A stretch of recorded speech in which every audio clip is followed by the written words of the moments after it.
은혜 받으실 하나님의 말씀은 민수기 3장 1절부터 13절입니다. 민수기 3장 1절부터 13절입니다. 제가 가지고 있는 성경은 구약 196면 전후에 있습니다. 민수기 3장 1절부터 13절입니다.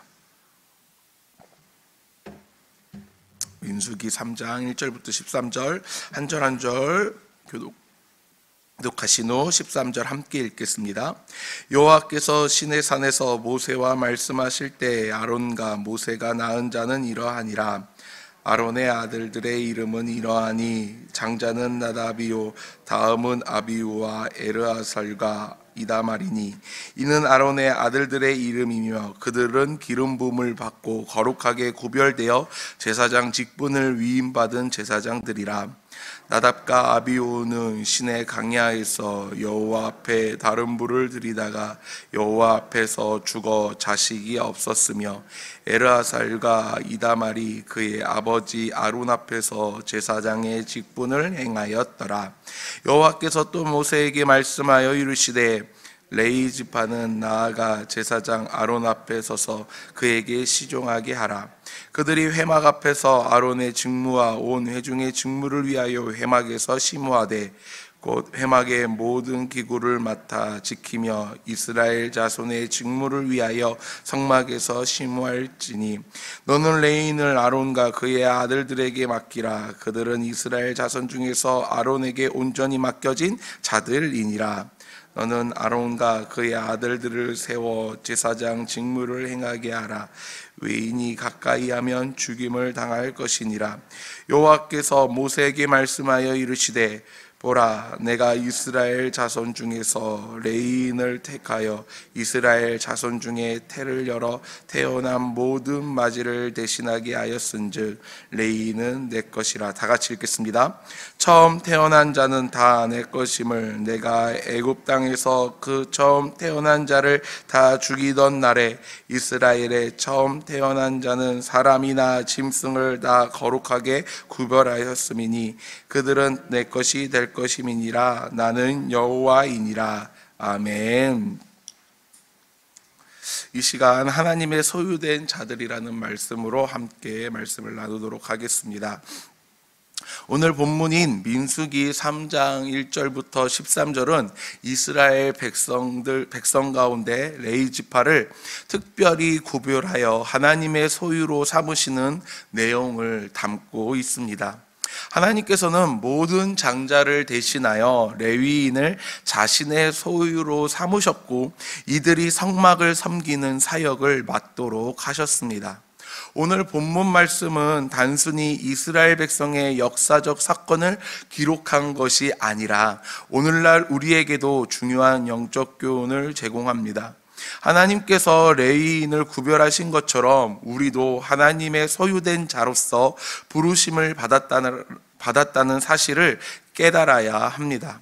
오늘 설교를 통해 하나님께서 우리를 어떻게 부르셨으며 그 부르심에 합당하게 사는 것이 무엇인지 한번 살펴보기를 원합니다. 오늘 본문 말씀 11절부터 13절을 함께 읽겠습니다. 여호와께서 모세에게 말씀하여 이르시되 보라, 내가 이스라엘 자손 중에서 레위인을 택하여 이스라엘 자손 중에 태를 열어 태어난 모든 맞이를 대신하게 하였은즉 레위인은 내 것이라. 처음 태어난 자는 다 내 것임은 내가 애굽 땅에서 그 처음 태어난 자를 다 죽이던 날에 이스라엘의 처음 태어난 자는 사람이나 짐승을 다 거룩하게 구별하였으니 그들은 내 것이 될 것임이니라.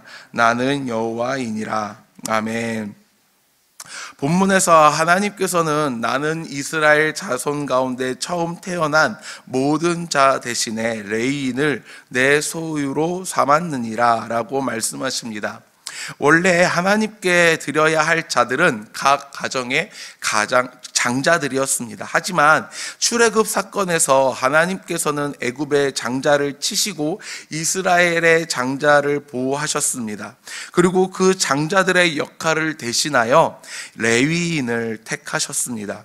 이것은 하나님께서 임의로 정하신 것이 아니라 하나님의 주권적인 선택과 은혜로 이루어진 일입니다. 마찬가지로 오늘날 우리가 하나님의 자녀로 선택받은 것도 우리의 공로가 아닌 하나님의 은혜입니다. 하나님께 내가 하나님을 사랑해서 사랑하는 것이 아니라 하나님께서 먼저 나와 우리를 사랑하셨기에 우리가 하나님을 사랑할 수 있게 된 것입니다. 그렇다면 하나님의 소유라는 의미는 무엇일까요? 소유라는 단어는 단순히 하나님께 속했다라는 의미를 넘어 하나님께서 직접 보호하시고 사용하신다라는 뜻을 포함합니다. 레위인들은 단순한 종교 지도자가 아니라 하나님의 특별한 소유로서 거룩하게 구별된 자들이었습니다. 오늘날 우리도 하나님께서 예수 그리스도의 피로 값주고 사신 자들입니다.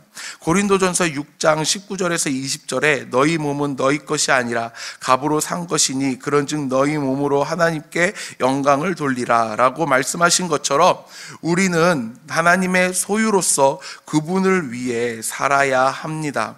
우리는 이렇게 이야기를 합니다. 내 삶의 주인은 하나님이다. 하나님의 뜻과 하나님의 의를 구하면서 우리는 살아야 한다라고 이야기를 하고 고백을 합니다.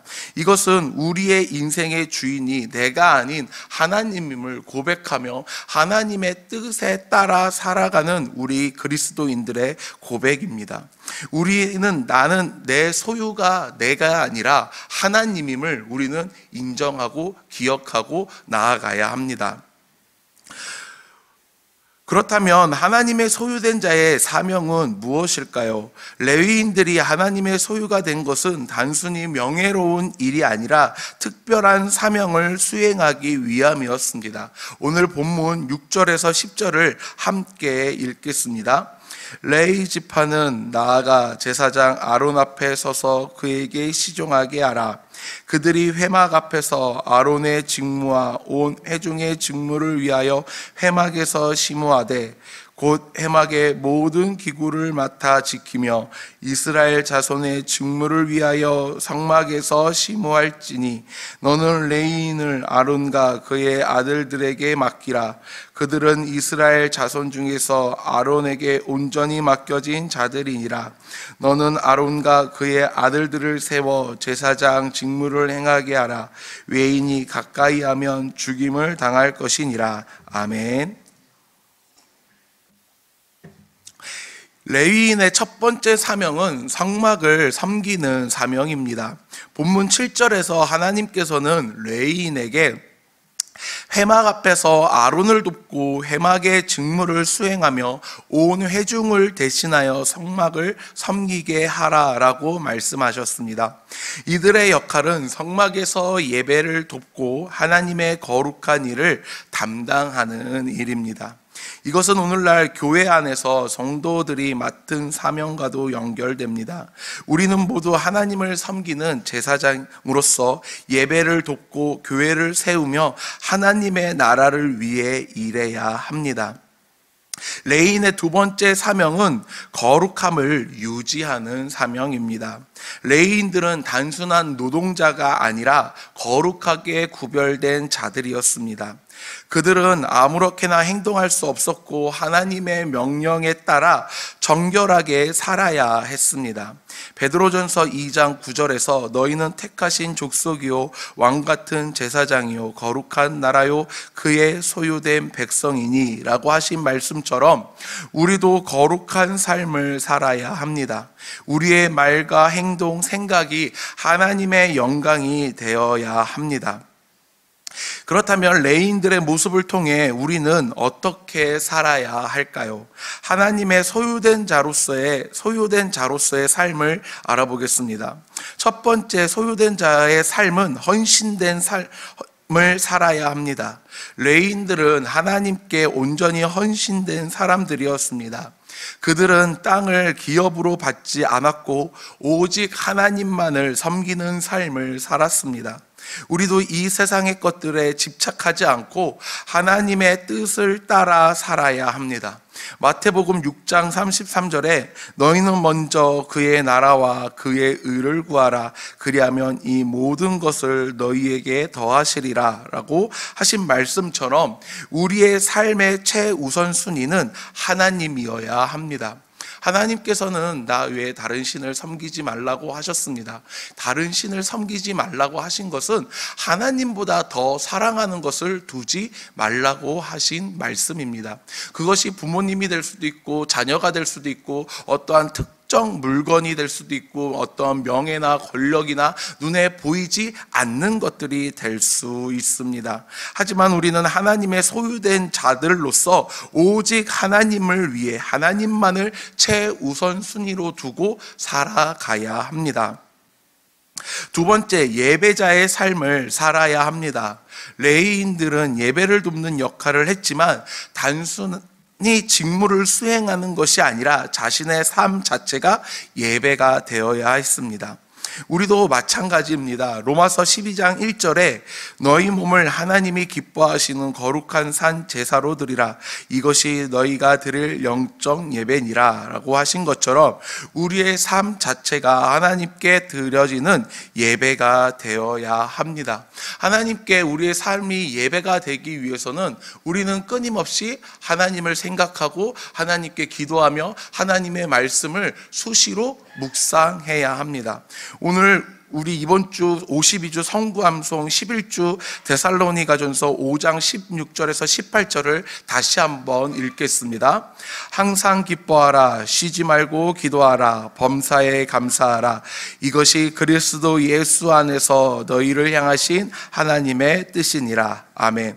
항상 기뻐하라고 합니다. 무엇을 통하여서 우리는 항상 기뻐할 수 있을까요? 예수 그리스도를 통하여서 우리는 항상 기뻐할 수 있습니다. 쉬지 말고 기도하라. 항상 하나님의 그 말씀을 기억하면서 기도해야 합니다. 범사에 감사하라고 합니다. 모든 일에 감사하라고 합니다. 이것을 통해 우리는 우리의 삶이 예배가 되어야 합니다. 우리의 예배를 통해 하나님께서 우리의 삶을 받으시고 우리의 예배를 받으실 줄 믿습니다.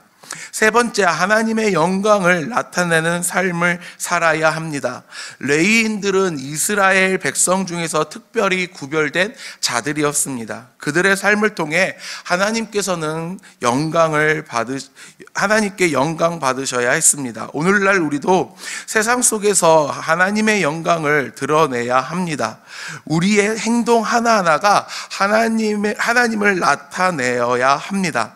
마태복음 5장 16절에 이같이 너희 빛이 사람 앞에 비추게 하면 그들로 너희 착한 행실을 보고 하늘에 계신 너희 아버지께 영광을 돌리게 하라. 아멘 라고 말씀하신 것처럼 우리는 세상에서 하나님의 빛을 비추는 삶을 살아야 합니다. 서유리 문답 제1 문답에 이런 질문이 있습니다. 사람의 목적은 무엇입니까? 사람의 목적은 하나님을 영화롭게 하는 것과 영원토록 그를 즐거워하는 것입니다. 우리의 삶의 목적은 철저히 하나님의 영광을 위한 목적이 되어야 합니다. 내 삶의 유익과 만족을 위한 것이 목적이 되는 것이 아니라 내 사랑을 위해, 내 자녀들을 위해, 부모님들을 위해, 내 사랑하는 사람들을 위한 삶이 우리의 삶의 목적이 되는 것이 아니라 우리의 삶의 목적은 하나님을 찬양하고 하나님을 영화롭게 하는 것과 영원토록 그를 즐거워하도록 영광을 올리는 일입니다. 이것을 우리는 기억해야 합니다. 우리가 왜 살아가냐라는 질문을 누군가가 한다면 우리는 이 대답을 할 줄 알아야 합니다. 하나님께 영광 올리기 위해 살아갑니다.